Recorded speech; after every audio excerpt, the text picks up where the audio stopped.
This is a short story, and I very may well have been in immediate danger. There's no way to really know. I was 18 at the time. I'm a girl. I live in a suburb of a large city and attend a city's university. I did not yet have a vehicle, and public transportation in my city is pretty shit. Only buses. But they didn't go out to my neighborhood, so I had to take a charter bus to the city, and then about 3 more buses to get to the university. During this time, I have gotten quite used to being catcalled and stared at, sometimes even followed, for short distances. I always carry pepper spray, and since it's always broad daylight, I was never too concerned. But one day, I missed my first bus, meaning in order to catch the next one, if I wanted to get to class in time, I'd have to walk 5 blocks down the street, and turn right for 3 more blocks. About halfway through my trek, I noticed a very large, unkempt man following me. He seemed to be very unstable. We have a lot of heavy drug users in my city, some more dangerous to the public than others. As I finally approached my stop, I grew cold, realizing that the man was also stopped, waiting for the bus. I started to feel that detached autopilot feeling. I just need to get to school, then I'll be fine, I remember thinking. Just then, another man riding a bike rode past us, then looped around, stopped, and waited beside me. When the bus got there, I got on the bus. Then the big man, who sat not directly beside me, but in the row directly beside the row I sat on. Then the bike man put on his bike on the front of the bus, which was going the opposite direction he was riding, and he got on and sat on the seat beside me. He did not say one word to me. After a couple of stops, the big man got off rather abruptly, quickly, and when he did, bike man also got off, and rode back the way he came. I was very scared, but I think bike man was looking out for me that day. I wish I could thank him for being there for me. A scared girl just a few months out of high school, and a total stranger. Thank you, bike man. I hope you're well.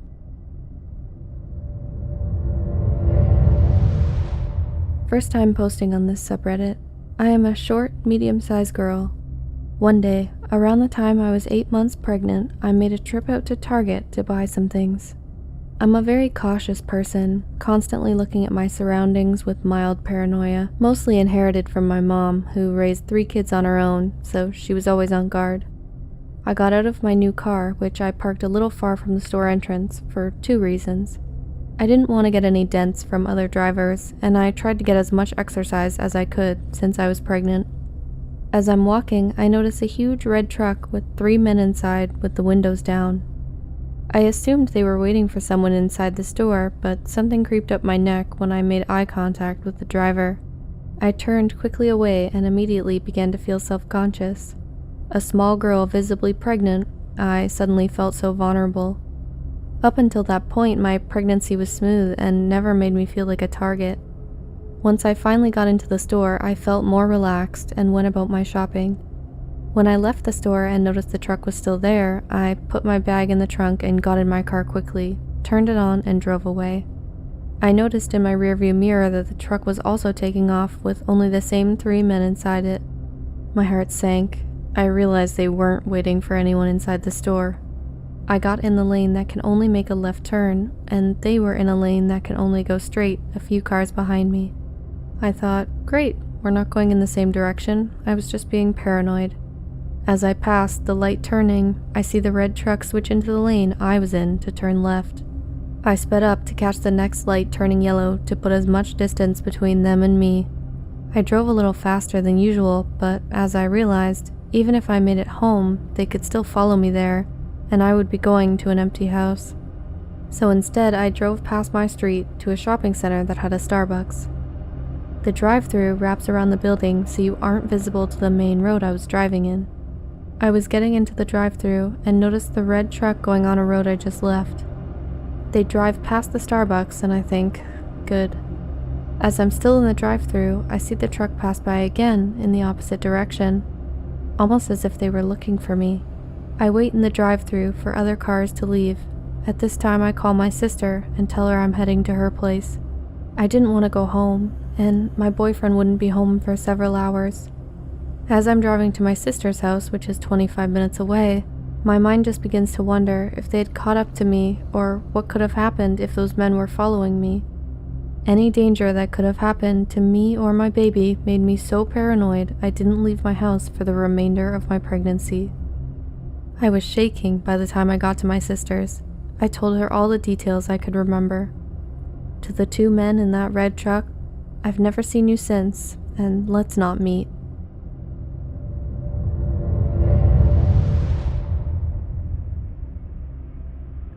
This story took place a while ago, but I tried to keep all the details exactly as I remembered them. I also consulted the friend mentioned in the story for her input as well. My best friend and I have lived in the same neighborhood our entire lives. It's medium-sized and painfully suburban. You know, that kind of has a whole three-houses style throughout the entire thing. It's also ridiculously safe. Not that that's a bad thing. So our parents were never uncomfortable letting us walk our dogs or go to the park or playground alone. We did not have cell phones. We were never uncomfortable either, as we know just about everyone. I had never felt unsafe here until this day when I was 11. My friend and I were walking the dog together. We decided to walk her to the playground and hang out there for a while. To give you an idea of the setup, this park is downhill from the main street where the houses are. There's a long driveway going down it to the street that is bordered on both sides by very tall and dense trees.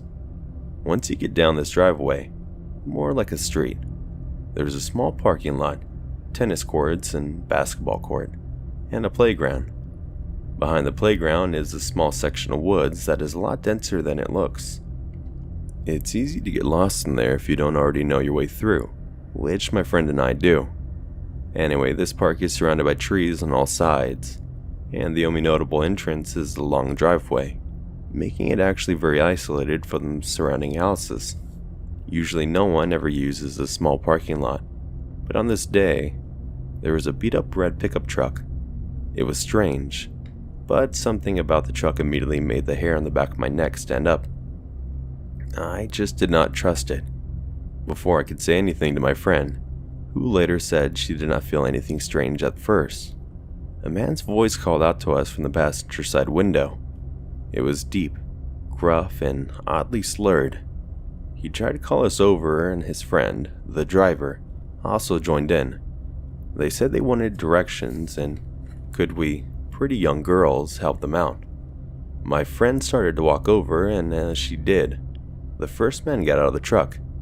He was much bigger than either of us, and clearly drunk, even to the two preteens. My friend had stopped walking at this point, but that is when he lunged towards her, grabbing for her wrist or something worse. We both screamed and her dog started to bark, which threw him off enough for her to pull away and for us to start sprinting. We could hear them yelling and cursing behind us, but I'm not sure if they were sober enough to even really walk, let alone chase after us through the woods that we had already just entered. Remember how I said you have to know these woods to be able to get through them? Well, living and playing in the neighborhood our entire lives paid off that day, because we were able to lose them. We got away safely once we made it back to our house. Breathless and sobbing, we told our parents. They called the police, but by the time they got to the park, the truck and the man were gone. As far as I know, they were never found and nothing ever came of it. We were safe, and our lives went back to normal. Still, even while sitting here writing this years later, the memory of that man's voice sends shivers up my spine. I don't know what your intentions with us were, but scary drunk dudes at the park, let's not meet.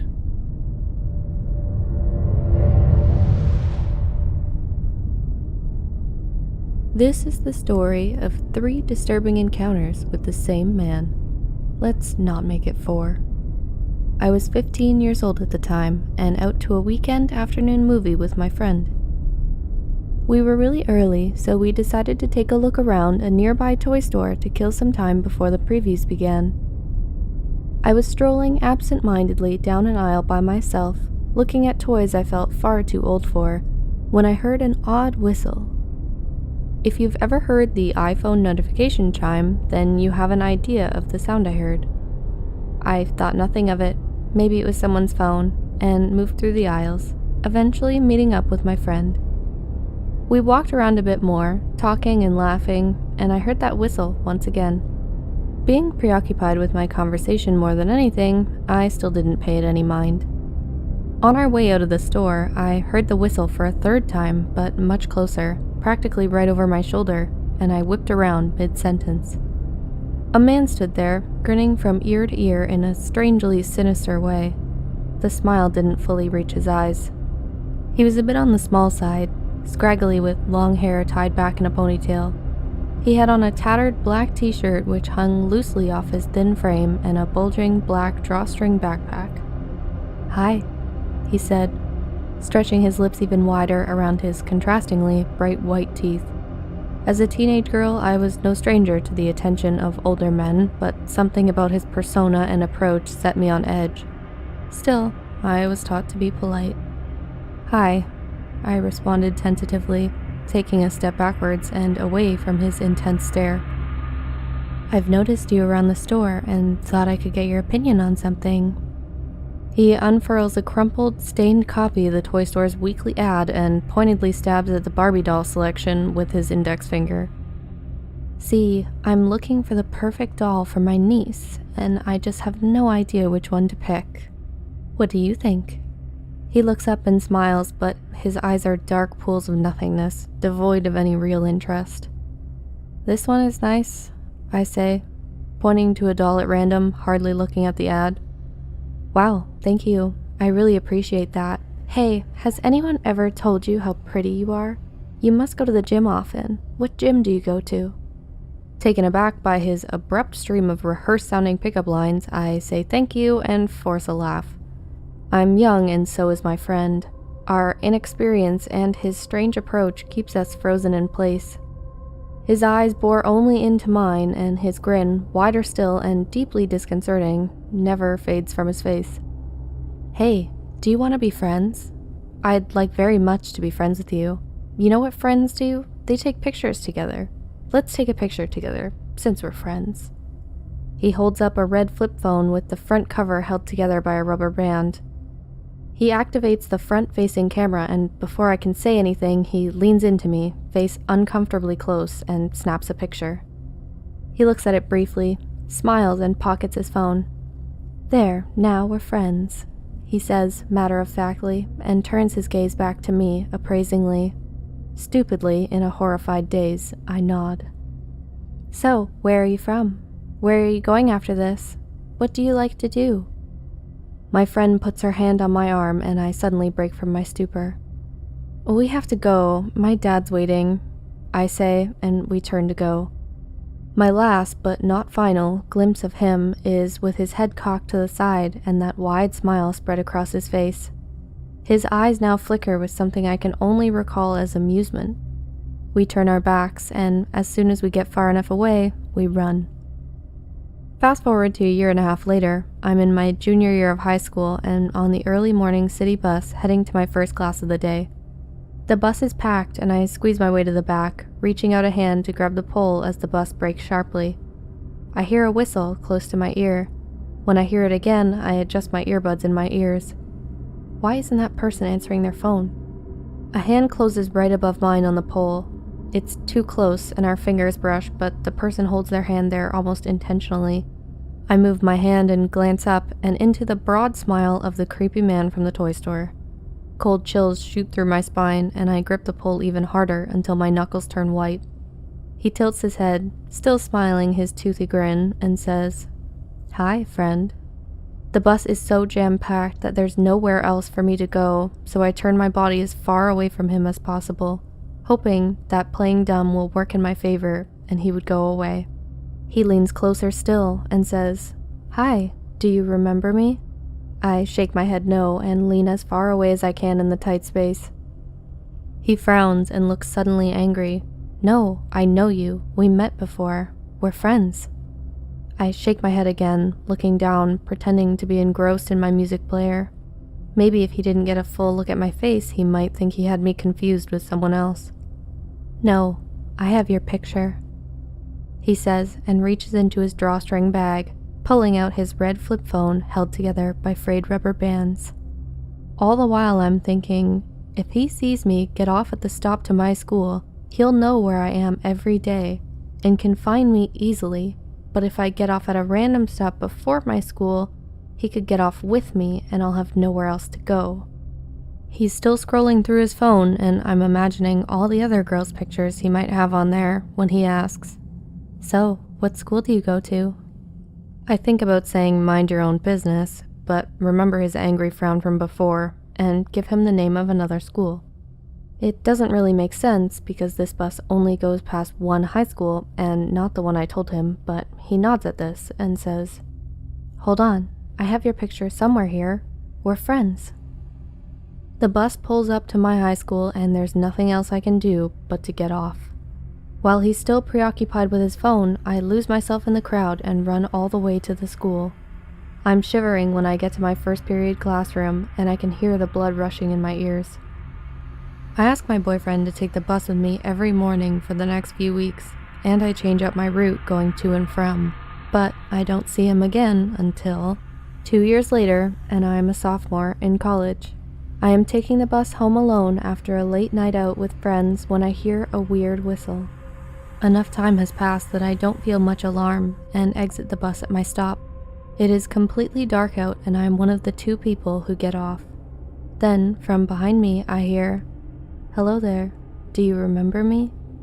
I turn around and it's him again. It's hard to make out his features in the dark, but I instantly remember the tone of his voice, recall the whistle, the tilted head, and the wide, toothy smile. I see what looks like a backpack strapped to the front of his chest.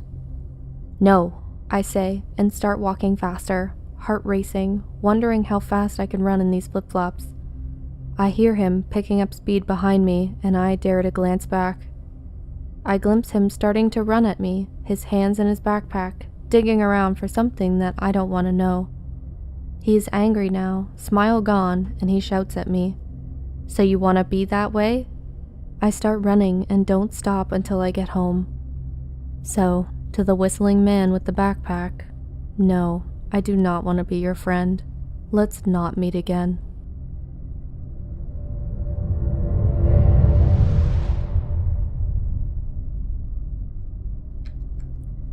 I wasn't sure if this was the right sub, but this is creepy in multiple encounters, so maybe.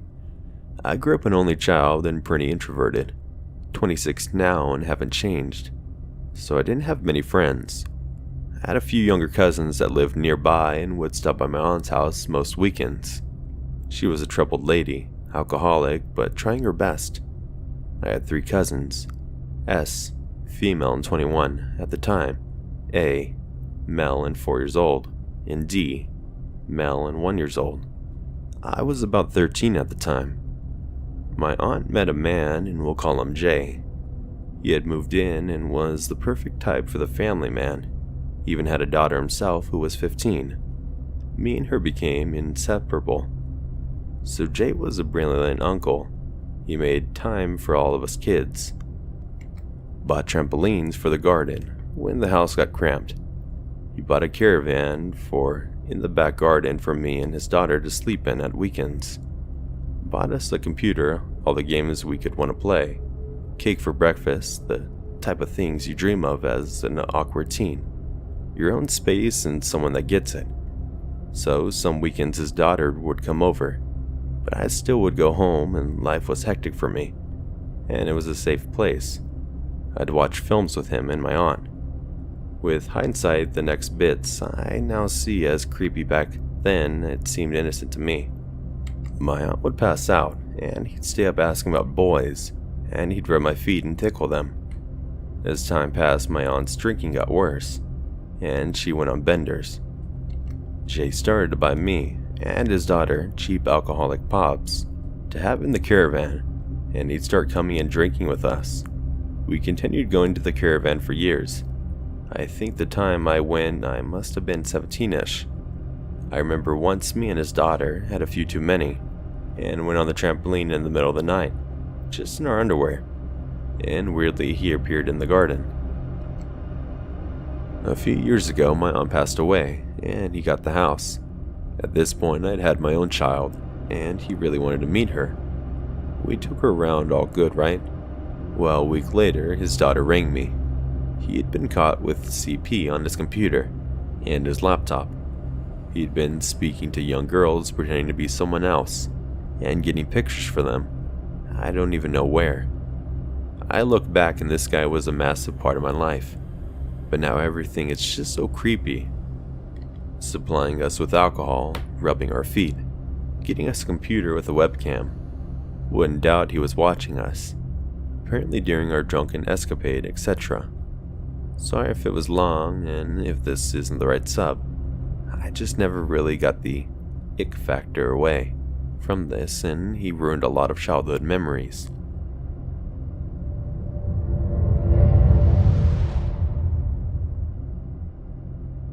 So this just happened to me like 15 minutes ago, and more than anything, I'm just embarrassed that I couldn't have just rolled it off my back and not gotten scared. I live in a fairly low-rent, shady apartment complex since I'm in college, and it's what I can afford.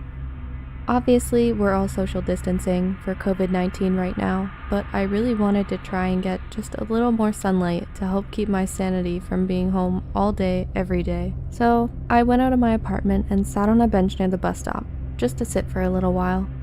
I put my earbuds in and called a friend.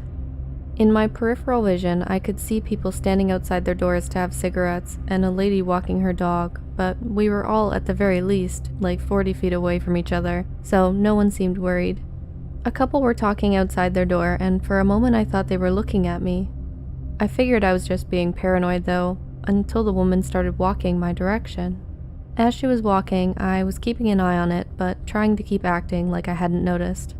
The bench I was on was near the mailboxes for the whole complex and the bus stop, so I figured there was plenty of reasons other than me she could be coming that way. That was until she stopped just in front of me. I looked up, noticed I'd seen this woman once before on the bus. She wears a lot of very heavy, dramatic makeup, including drawing on a set of eyebrows just below the ones she's already growing. She once started talking to me on my morning bus ride to school and gave me an itemized list of the things she didn't like about my face. I had just sort of smiled and nodded and then looked the other way the rest of the trip. It looked like maybe she was talking, so I pulled my earbuds out and hung up on my friend abruptly. "Sorry?" I said. "Could you call the police for me?" she asked.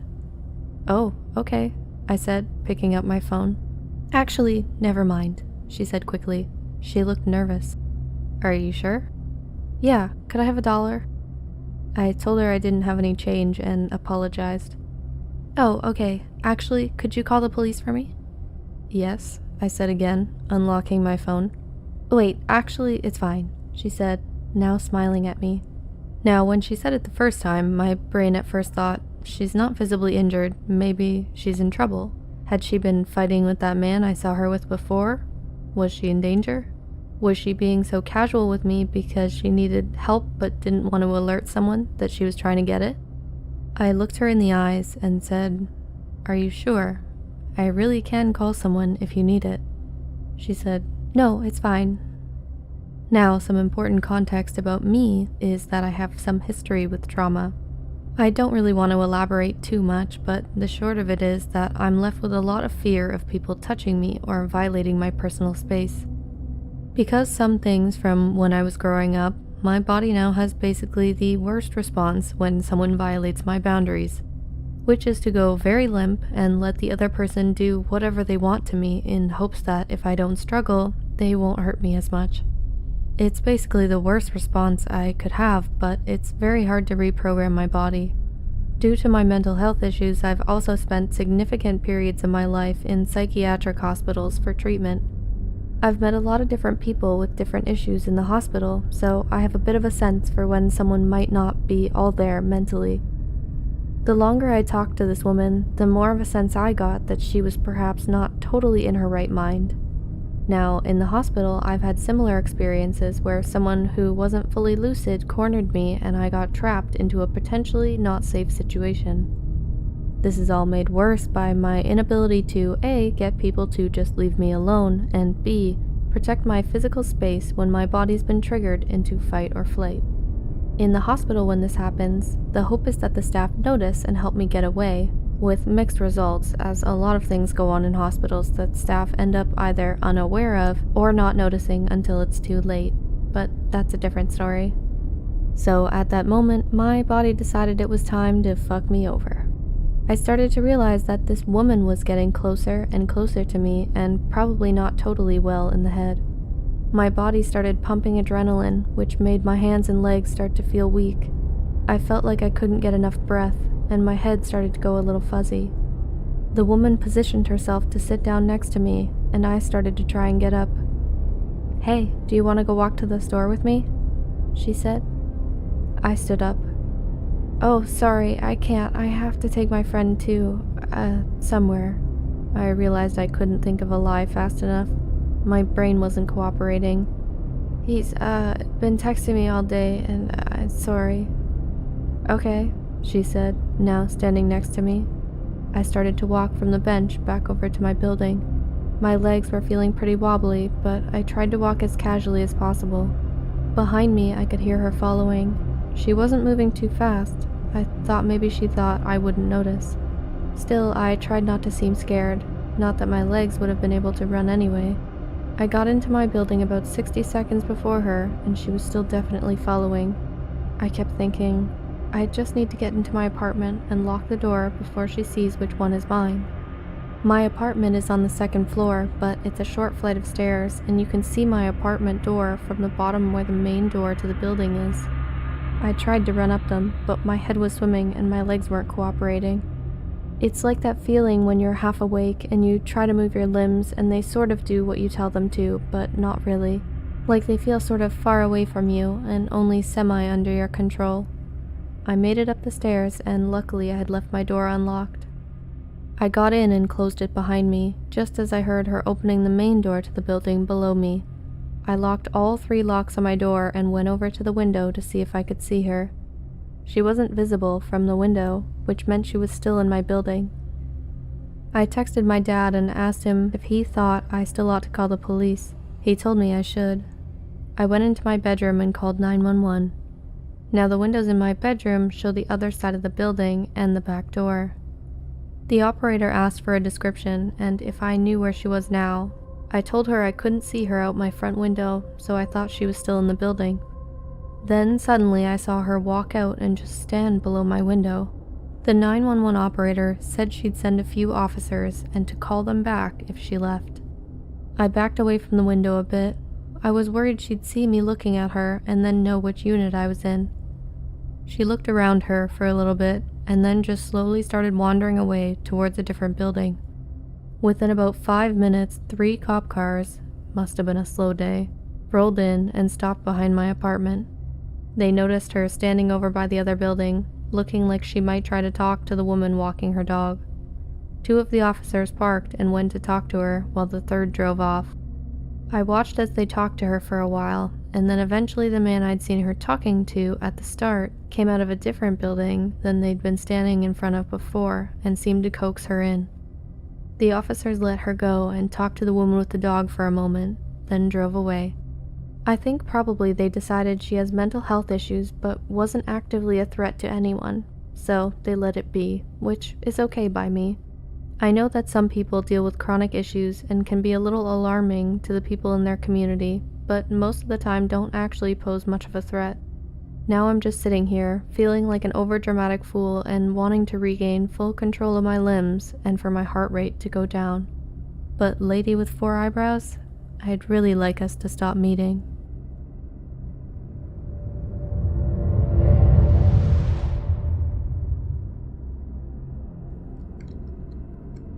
A few years ago, I used to help out a family member, check cows who were soon to give birth in the winter. I worked the night shift, so I would sleep in the guest room at the farm for a few hours, then go out at 2 a.m. to check the cows, which took a bit then, and I'd head home. I used to do this about 3 nights a week. The specific night I made the rounds and all was fine, so I hopped in the car and left the farm to head home. I was able to just barely pick up speed when I noticed a figure on the road. It's common to see deer, So I kept my brights on and slowed way down. As I got closer, I realized in the middle of the road, there's a man. It's winter, but he was only wearing a hoodie. He was alone, no dog, no vehicle parked by, and no other driveways nearby. But I just assumed it was someone who had a reason to be out there at 4 a.m. in the middle of nowhere. So I drove home and forgot about it. The next day, while having dinner at my sister's and brother-in-law's house, my brother-in-law had something to tell us, but waited till their kids went to bed. He told us this morning my parents woke up with a man inside their house. My heart dropped.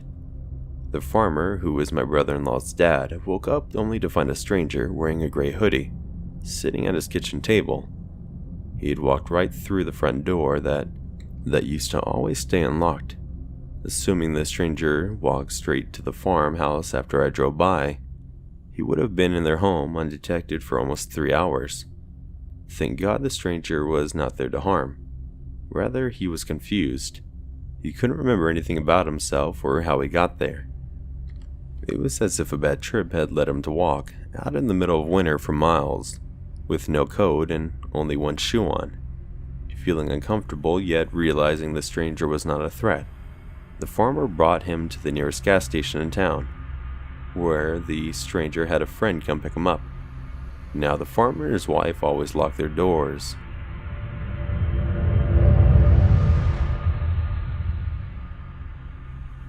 This happened the summer before 9th grade. I was about 13 at the time. I'm now 19.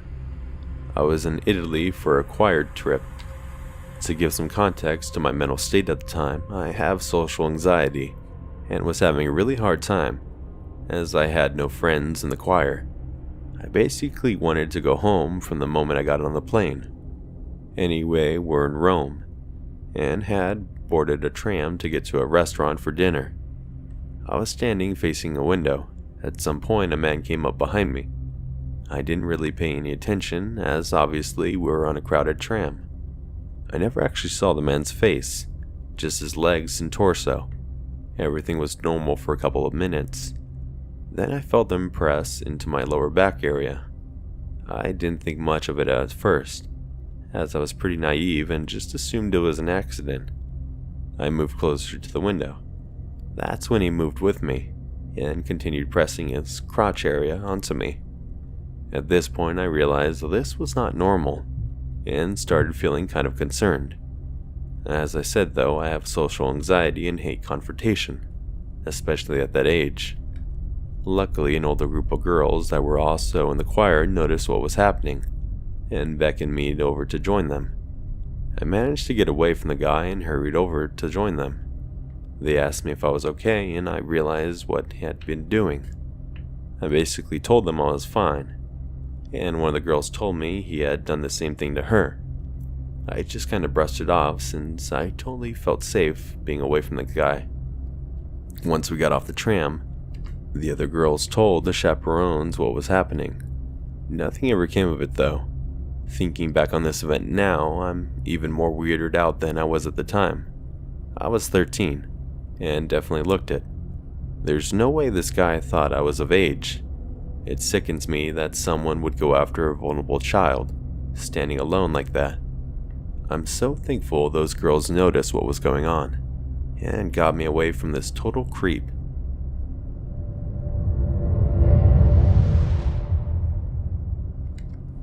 So this happened to me roughly 6-ish years ago. I was going through a lot. My significant other was dying from terminal cancer, but still mostly normal at this point. I don't remember why, but she was at a close friend of ours, and I was about 35 to 45 minute drive away at work. I had been given my brother's shitty Chrysler 300, as we didn't have any other vehicles at the time. A week later, a close friend gifted us a Saturn.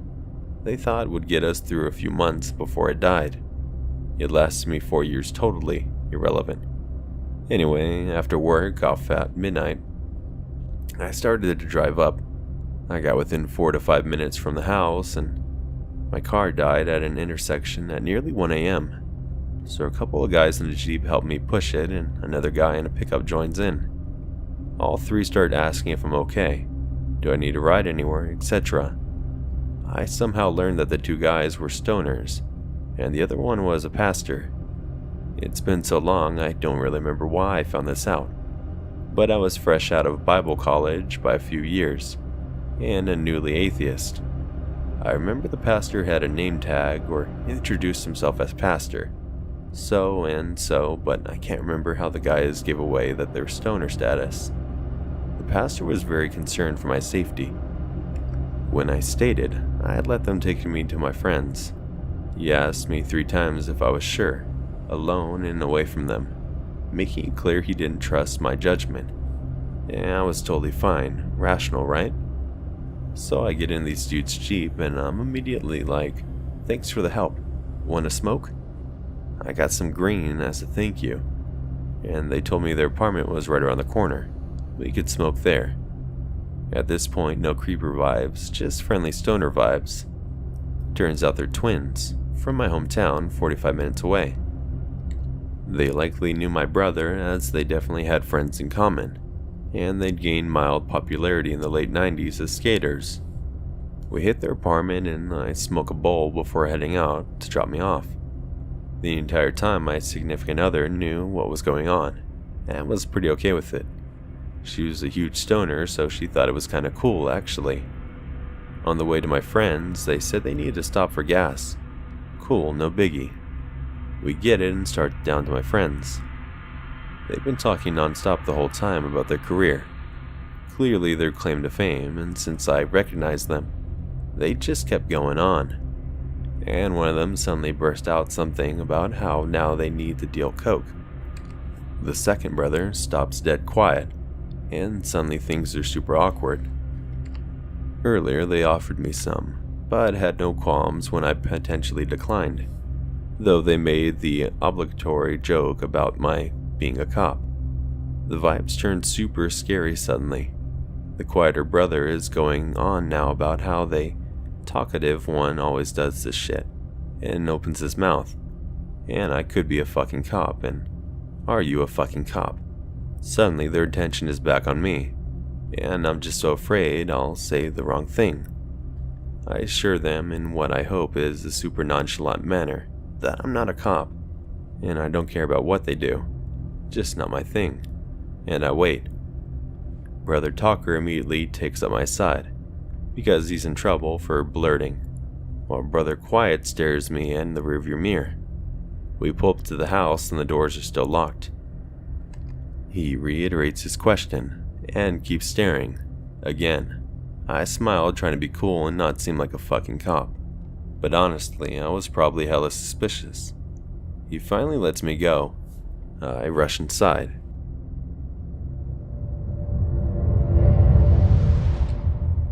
I live in my parents' home, as I am at the end of the story my senior year. This probably isn't as intense as other stories, but it certainly had me freaked out.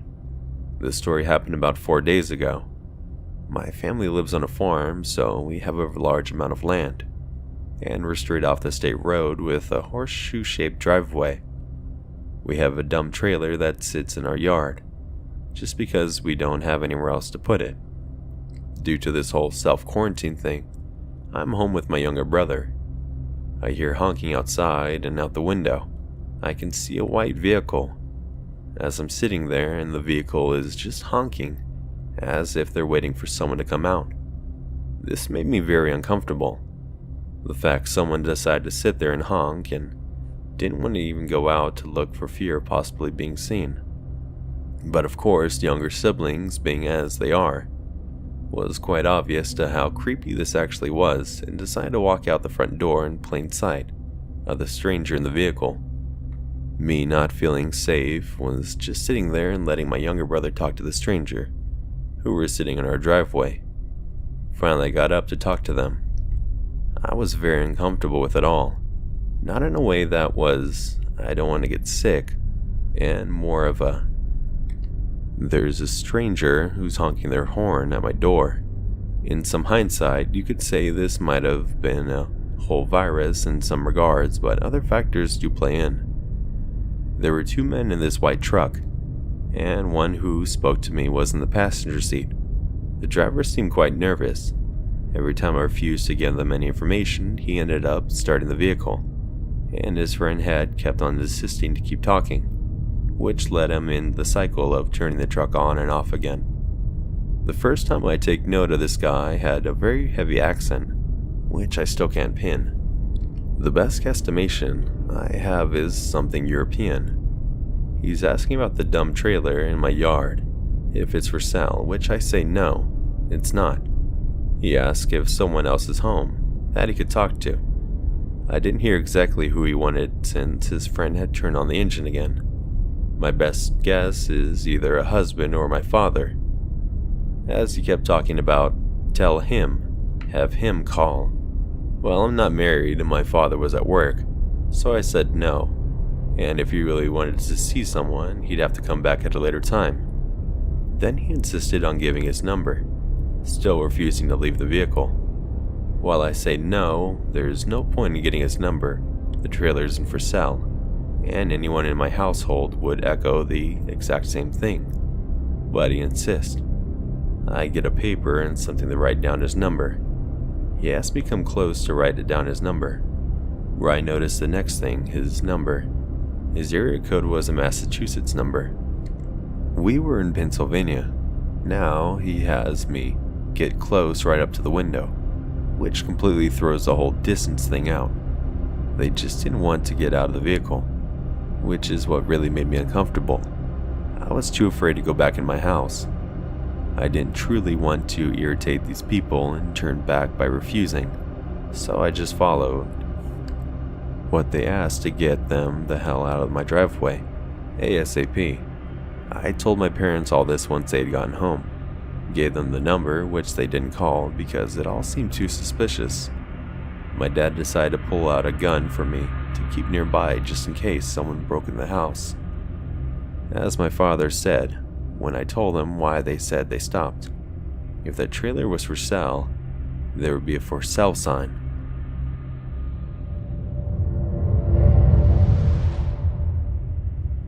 So my city is one that is under a state of emergency because of the whole COVID situation.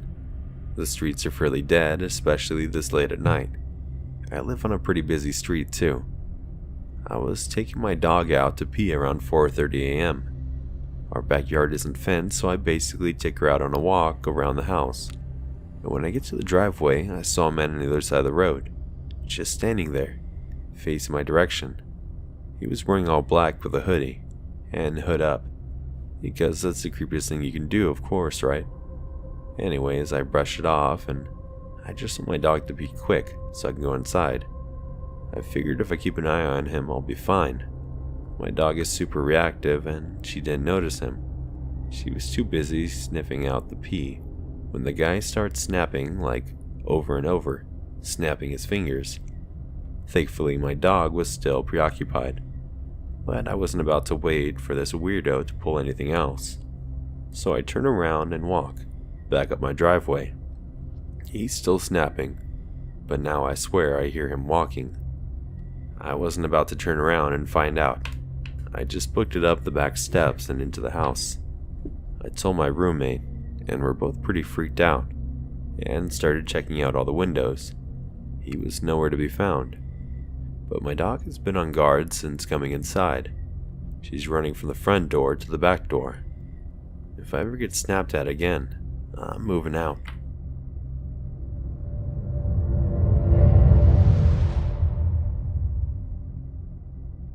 Hey guys, I want to thank you so much for listening. If you haven't yet, please consider clicking that subscribe button and bell icon to get notified of all future videos. I try to post around 5 times a week. And if you have a story of your own you'd like to be featured on the channel, head over to my subreddit, r/Jensen Official. And if you want to get early access to my videos, head over to my Patreon, where only $1 a month you can get that. And I also have some other fun perks. I've also got merch now over on Spreadshirt. I as well offer all of my videos on my podcast that can be found on all major podcast services. All links will be located in the description field. Hope everyone's having a good night, and remember, keep it spooky.